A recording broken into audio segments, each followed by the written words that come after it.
আসসালামু আলাইকুম। আমি উম্মে ফাতিহা। প্রিয় ছোট্ট বন্ধুরা, আজকে আমি তোমাদের একটি মজার গল্প শোনাবো। সিংহ আর ইঁদুরের গল্প। একদিন এক সিংহ বনের ভেতর ঘুমাচ্ছিল।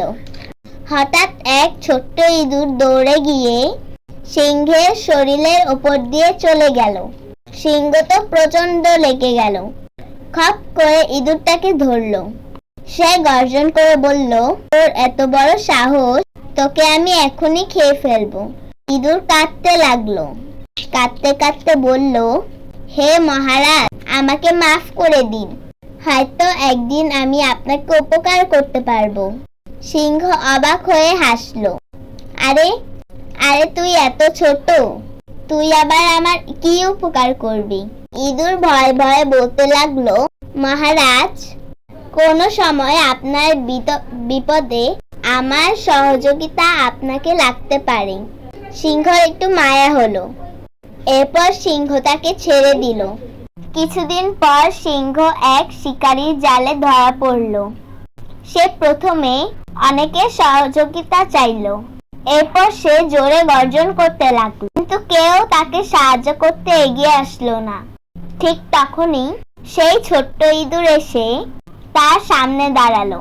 সিংহ তখন ইঁদুরকে দেখে না দেখার ভান করলো। সে ভাবলো, এই ইঁদুর আমার কি উপকার করবে। ইঁদুর সিংহের মনোভাব বুঝতে পারলো। সে তখন বলল, মহারাজ, আমি কি একটু চেষ্টা করব? সিংহ তখন কিছুই বলল না। এরপর ইঁদুর তার ছোট্ট ছোট্ট দাঁত দিয়ে জাল কেটে দিল। এরপর সিংহ মুক্ত হলো। সিংহ অবাক হয়ে বলল, আজ আমি বুঝলাম কোনো প্রাণী ছোট নয়। অনেক সময় ছোট ছোট প্রাণীরাও যে বড় এবং মহৎ কাজ করতে পারে, আজ তোমাকে দেখেই তা বুঝলাম। প্রিয় বন্ধুরা, এই গল্প থেকে আমরা কি শিখলাম? অন্যকে ছোট ভাবা উচিত নয়। ছোটরাও অনেক সময় অনেক বড় উপকার করতে পারে। তাই কখনো কাউকে ছোট ভেবো না।